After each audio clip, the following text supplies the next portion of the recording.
I went to Epstein's Island. The Americans lied. The government wants you to believe that place is a ghost town. They put out these grainy drone shots of overgrown weeds and empty pools just to convince everyone the FBI swept it clean and walked away years ago. But I can tell you it's not abandoned. It is more alive now than it ever was. We were staying in St. Thomas and rented this trashy little boat just to go fishing, but we ended up drifting way too close to the shore. People say the Coast Guard blocks you, but nobody was there. It was just dead silent. Then my phone started glitching like crazy. The GPS was jumping all over the map, and then the screen just went black. My brother killed the engine, and that is when I felt it. It wasn't a sound. It was like this heavy vibration in my teeth. It felt like standing right next to a massive server room or a power plant. The air didn't smell like the ocean at all. It smelled like a brand new hospital wing, like straight up bleach and ozone. It was so strong it actually made my throat go dry.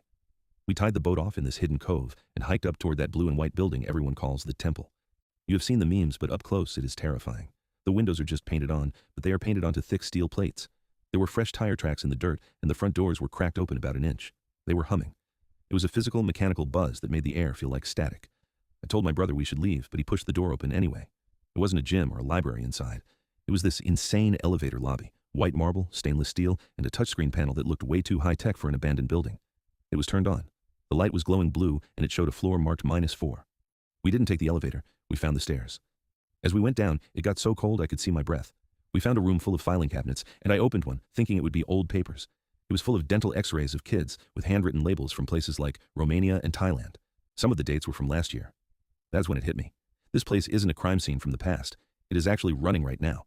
We got to the bottom floor, and the smell changed to expensive cologne and something metallic, like blood.